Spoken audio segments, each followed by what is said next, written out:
Hello friends, मैं मनीष कुमार स्वागत करता हूं आप सभी को ज्ञानदीप कोचिंग एमके में। जैसा कि फ्रेंड्स हम लोग क्या पढ़े थे, क्लास 10 का मैथ पढ़े थे। ठीक है, चैप्टर नंबर 3 था जो क्या था, दो चर वाले रेखिक समीकरण युग्म। और हम लोग कहाँ तक इसको कंप्लीट कर लिए थे, पार्ट 3 का वीडियो में शायद प्रश्नावली 3.1 का उदाहरण क्वेश्चन के साथ इसे हम कंप्लीट कर लिए। ठीक है, आज हम पढ़ने वाले हैं प्रश्नावली 3.2। प्रश्नावली 3.2 को स्टार्ट करने से पहले हम यह जानेंगे कि क्लास 10 का चैप्टर नंबर 3 में कुल कितना अंक पूछा जाता है। हम पार्ट 1 के वीडियो में भी बताए थे। क्या बताए थे? चैप्टर 3 में कुल कितना अंक पूछे जाते हैं? 5 अंक और इस 15 अंक। ठीक है, और इस चैप्टर 3 में कुल कितना प्रश्नावली 3.1 3.2 डॉट डॉट 3.6 तक है। ठीक है, इन सभी प्रश्नावलियों से 15 अंक पूछा जाता है। लेकिन यहाँ एक खास पॉइंट, इन सभी प्रश्नावलियों से मतलब प्रश्नावली 3.1 से 3.6 तक कुल 15 अंक पूछे जाते हैं। लेकिन प्रश्नावली 3.2 से सिर्फ 5 अंक पूछा जाता है। 5 अंक इससे पूछा जाता है। बाकी के प्रश्नावलियों से 2-2 अंक पूछे जाते हैं। तो इसे अंदाजा लगा सकते हैं प्रश्नावली 3.2 कितना खास है। अब ये प्रश्नावली 3.2 क्यों खास है, इसके बारे में जानते हैं। इससे पहले हम जानेंगे प्रश्नावली 3.1 में हमने क्या पढ़े थे। जैसे कि हमने दे दिए थे दो समीकरण, 2x + 4y = 10। एक और देते हैं 4x + 8y = 20। समीकरण 1 और समीकरण 2। अब प्रश्नावली 3.1 के हिसाब से हमने इसको ग्राफीय विधि से हल किए थे। ठीक है, लेकिन प्रश्नावली 3.2 में हमें ग्राफीय विधि नहीं समझना। ग्राफीय विधि के ही क्वेश्चन बनेगा उसमें, लेकिन उसमें कुछ अलग टाइप का बनेगा।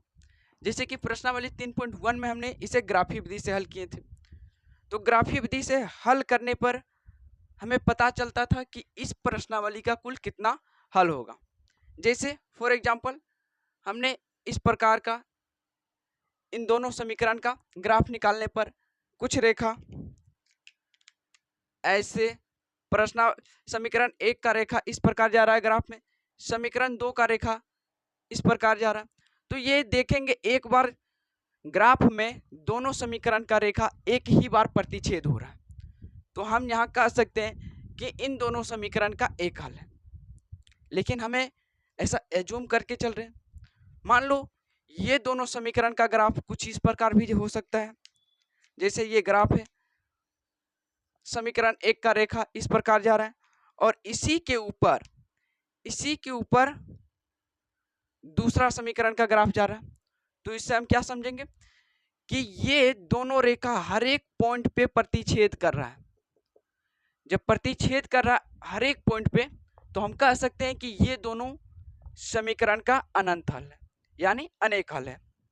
अनेक हल है।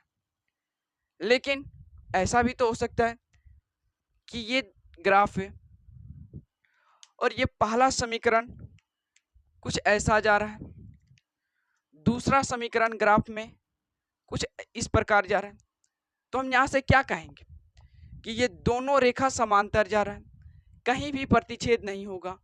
तो हम कह सकते हैं इसका कोई हल नहीं है, इसका कोई हल नहीं है।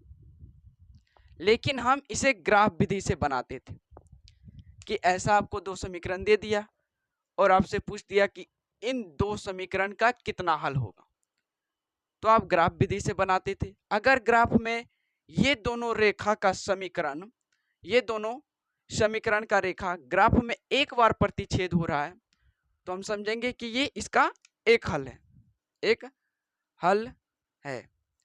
लेकिन अगर यही दोनों समीकरण का रेखा ग्राफ में संपाती है, संपाती मतलब एक का ऊपर एक चल रहा है, तो ये हर एक पॉइंट पे प्रतिच्छेद कर रहा है।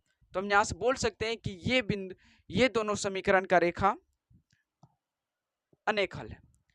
और मान चलो यही दोनों रेखा ग्राफ में समांतर चल रहा है तो हम बोल सकते हैं कि इन दोनों समीकरण का कोई हल नहीं, लेकिन हम इसे ग्राफ विधि से बनाते थे।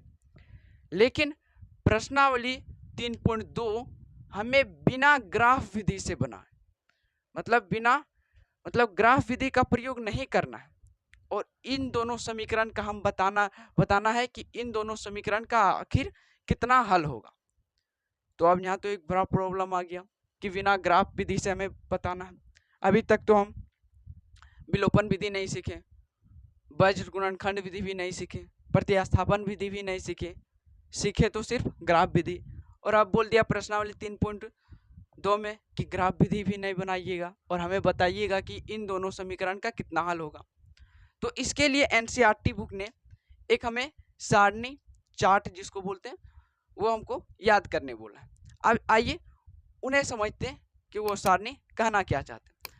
वो सारणी समझने के बाद आपको प्रश्नावली 3.2 में 5 अंक आराम से आ जाएगा। तो आइए समझते। देखिए हम सारणी 3.4 लिख लिए, ठीक है। अब ये सारणी कहना क्या चाहते हैं इससे पहले हम ये समझते हैं। a1x plus v1y plus c1 a1x plus v1y plus c1 बराबर 0 और a2x plus b2y plus c2 बराबर 0। ये क्या है? दो चर वाला रेखिक समीकरण का व्यापक रूप है, ठीक है। इसी के हिसाब से हम दो समीकरण लिखते हैं। ax plus 4x plus 6y plus 5 बराबर 0। दूसरा लिखते हैं 6x प्लस 12 या 8y प्लस 10x बराबर 0। ये दो समीकरण इसी के हिसाब से लिखा जाता है, ठीक है।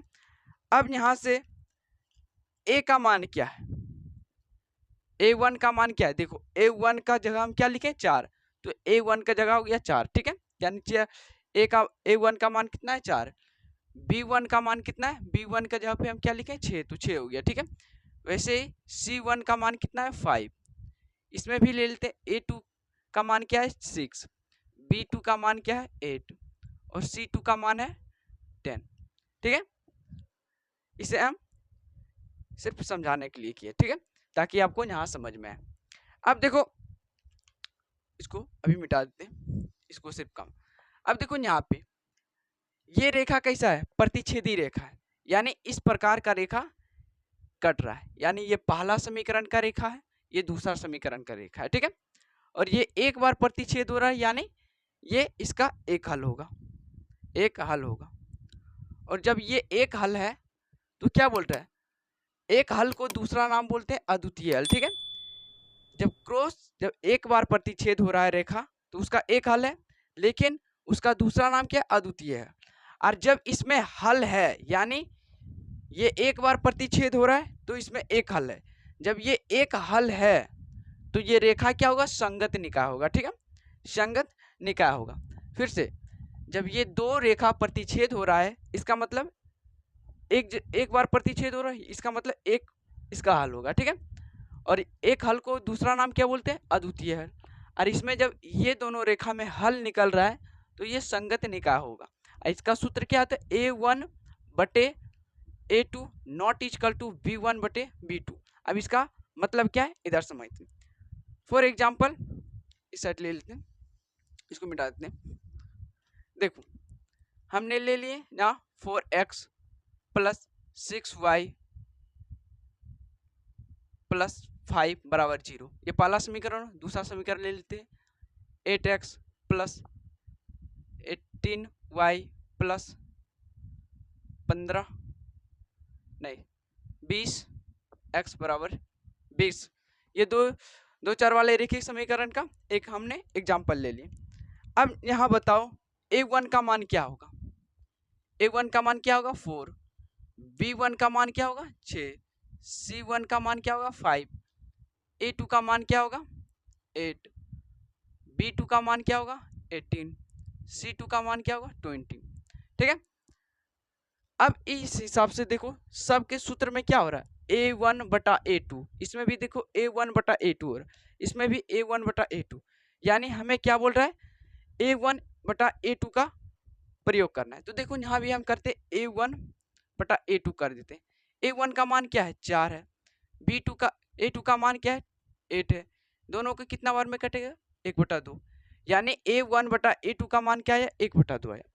उसी प्रकार देखो यहाँ B1 बटे B2, B1 बटा B2, B1 बटा B2, यानी हमें B1 बटा B2 से भाग बोल रहा है लगन, तो देखो B1 बटा B2 है बराबर क्या है, देखो B1 का मान क्या है 6 और B2 का मान क्या है 18, ये काटेगा कितना बार में 1/2। अब देखो यहाँ से A1 बटा A2 बराबर B1 बटा B2, इसका मान कितना है 1/2, इसका मान कितना है 1/3, ये दोनों बराबर है नहीं है तो ये नॉट इक्वल टू, यानी A1 बटा A2 B1 बटा B2 बराबर नहीं है। उसी प्रकार जब यहाँ ये दोनों बराबर नहीं मिल रहा है तो आगे निकालना कोई फालतू का काम है।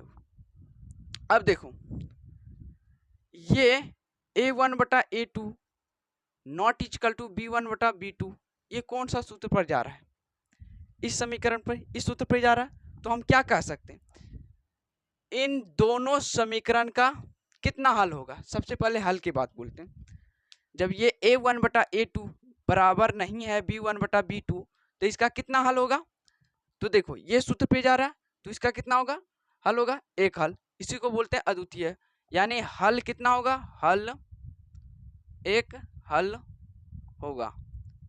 कौन दोनों समीकरण के, ये दोनों समीकरण। जब एक हल होगा तो रेखा कैसा होगा प्रतिच्छेदी, यानी ग्राफ में रेखा कैसा जाता होगा प्रतिच्छेदी, तो यहाँ लिखते हैं प्रतिच्छेदी रेखा, ठीक है। अब देखो इस प्रकार आया तो हम बोल दिए एक हल है, तो रेखा कैसा होगा प्रतिच्छेदी होगा, और क्या बोला, और जब इसमें हल निकल रहा है तो हम क्या बोल सकते हैं रेखाएं कैसा होगा संगत रेखाएं होगा, संगत निकाय होगा, ठीक है, निकाय संगत निकाय होगा, और सूत्र ये लगेगा जो हम यहाँ लिख चुके हैं, ठीक है। अब देखो इसे हम ग्राफ विधि से निकालते थे तो थोड़ा लंबा हो जाता, लेकिन ये सारणी के मदद से हम निकालें ये दोनों समीकरण का कितना हल होगा, तो कुछ ही लाइन में ये बन गया। तो देख सकते हैं यहाँ A1 बटा A2 किए जो 1/2 आया, B1 बटा B2 किए जो 1/3 आया, ये दोनों बराबर नहीं है तो हम कह सकते हैं कि इसका एक हल होगा, और ये दोनों समीकरण का ग्राफ में रेखा एक बार प्रतिच्छेद हो रहा, इसलिए ये प्रतिच्छेदी रेखा हो जाएगा, और जब इसमें हल निकल रहा है तो ये संगत निकाय हो जाएगा, ठीक है, और इसका सूत्र ये हो जाएगा, ठीक है। यहाँ से हमने पहला एग्जाम्पल ले लिया। दूसरा देखो, दूसरा समीकरण क्या बोल, दूसरा सारणी क्या बोलता है, इधर देखना, इसको मिटा देते हैं, ठीक है। अब दूसरा सारणी देखो क्या बोल रहा है, A1 बटा A1x plus B1y plus C1 बराबर 0, ये पहला रेखा इस पर गया और इसी पर दूसरा रेखा भी गया है A2x plus B2y plus C2 बराबर 0। इसका मतलब क्या है, एक के ऊपर दूसरा रेखा गया, यानी दोनों समांतर है, तो हम इसे ग्राफ में बोल देते थे कि ये अनंत हल है, ठीक है। वैसा ही अगर हमें मान लो यहाँ हमें दे दिया 4x प्लस 6y प्लस 10 बराबर 0, यहाँ दे दिया हमको 8x प्लस 12 प्लस 20 बराबर 0। अब हमें बताना है कि इन दोनों समीकरण का कितना हल होगा, ग्राफ विधि से नहीं बनाना है, सारणी के मदद से। तो हम क्या करेंगे, सबसे पहले A1 बटा A2 करेंगे, A1 का मान कितना है 4, B1 का मान कितना है 6, C1 का मान कितना है 10, A2 का मान क्या है 8, B2 का मान कितना है 12, C2 का मान कितना है 20। अब देखो A1 A2 करेंगे, A1 बटा A2 बराबर कितना है 4/8, कटेंगे कितना बार में 1/2। वैसे ही A2 बटे B1 बटा B2 करेंगे, B1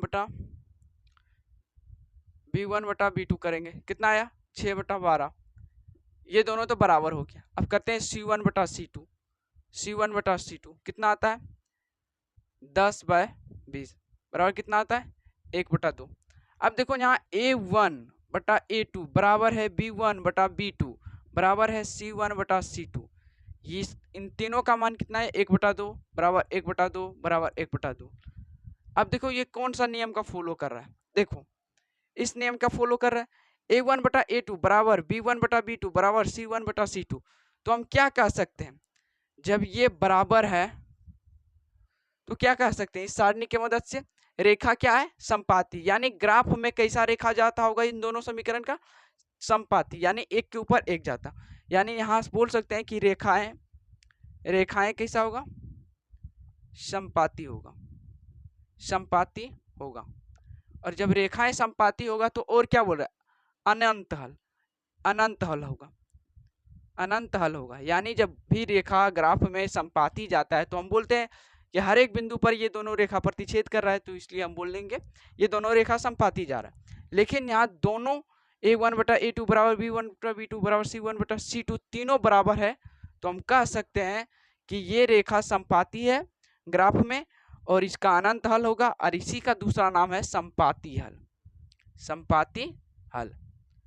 और जब ये संपाती हल इसमें निकल रहा है, यानी इसमें एक हल भी निकल रहा है, देखो एक हल पहले निकला था तो हम क्या बोले, रेखाएं संगत निकाय होगा, और इसमें भी हल निकल रहा है, हल निकल रहा है, तो इसमें भी बोलेंगे कि रेखाएं संगत हो, रेखाएं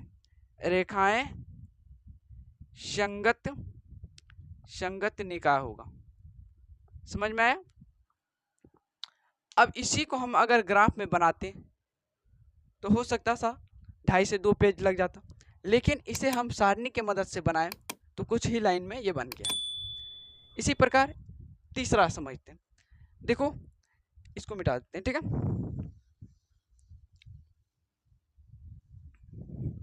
तीसरा देखो क्या बोल रहा है, ये पहला समीकरण है, पहला समीकरण, ये दूसरा समीकरण, कैसा लग रहा है आपको, ये दोनों समांतर जा रहा है, ये दोनों समांतर जा रहा है। अगर हमें इसे ग्राफ से बनाते तो हम क्या बोलते कि ये दोनों ग्राफ में ये दोनों रेखा समांतर जा रहा है, तो इसका मतलब कोई हल नहीं होगा। लेकिन अब जब हम बिना ग्राफ के बना रहे हैं तो कुछ तो कारण होगा इसमें, तो कैसे पता लगाए कि ये दोनों रेखा का कितना हल होगा। तो देखो ये दोनों समांतर जा रहा है, इसका मतलब ये कोई नहीं हल, और रेखा जब इसमें कोई हल नहीं निकल रहा है तो रेखाएं क्या बोलेंगे, असंगत। देखो इसमें हल निकल रहा था संगत बोल दिए, इसमें भी हल निकल रहा था एक हल, तो इसको भी संगत।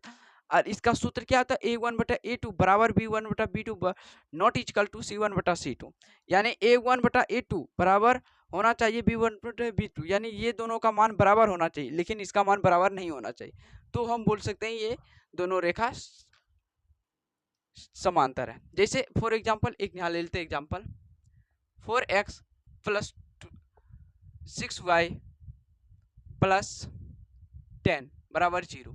दूसरा ले लेते हैं 8x + 12 + 15 बराबर 0। बताओ यहाँ से A1 का मान कितना आएगा 4, B1 का मान कितना आएगा 6, C1 का मान कितना आएगा 10, A2 का मान कितना आएगा 8, B2 का मान कितना आएगा 12, C2 का मान कितना आएगा 15। अब A1/A2 करेंगे, कितना आया 4/8 बराबर कितना है 1/2। वैसे ही A2 B1/B2 करेंगे, B1/B2 बराबर कितना है 6/12।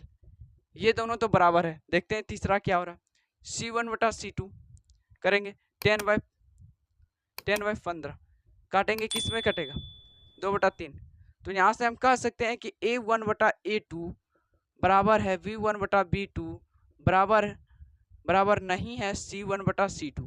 क्यों नहीं है, क्योंकि इसका मान 1/2 आया, इस A1/A2 का मान आया 1/2, B1/B2 का मान आया 1/2, लेकिन C1/C2 का मान आया 2/3। तो ये दोनों तो बराबर है लेकिन ये बराबर नहीं है। तो देखो ये जा रहा है तीसरा स्टेप का फॉलो कर रहा है। तो यहाँ से हम क्या बोल सकते हैं, ये दोनों रेखा ग्राफ में होगा समांतर चल रहा होगा, रेखा समांतर रेखाएं होगा, ठीक है। और जब ये समांतर रेखाएं हैं तो कोई हल नहीं होगा, कोई हल नहीं होगा। समझ में आ गया?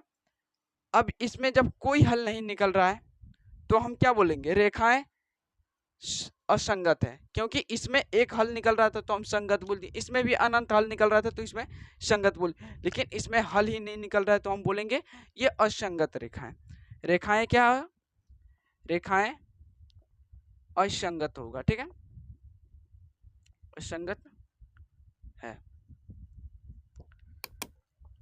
अब देखो, इसे अगर हम ग्राफ से बनाते तो थोड़ा लंबा हो सकता था, लेकिन सारणी की मदद से तुरंत बन गया। ठीक है, अब हम प्रश्नावली 3.2 का उदाहरण करेंगे, उसके बाद इसके प्रश्नावली करेंगे। लेकिन सबसे इंपॉर्टेंट है ये सारणी। अगर ये सारणी समझ में आया तो ही आगे का क्वेश्चन बन पाएगा। ठीक है, इसलिए हम आज की क्लास को यहीं तक स्टॉप करते हैं ताकि आप लोग इसको याद कर पाए। ठीक है, तो नेक्स्ट वीडियो में हम लोग करेंगे प्रश्नावली 3.2 का उदाहरण, और उसके अगले वीडियो में प्रश्नावली 3.2 का सभी प्रश्न करेंगे। ठीक है, तो नेक्स्ट वीडियो में मिलते हैं, तब तक जय हिंद, जय भारत।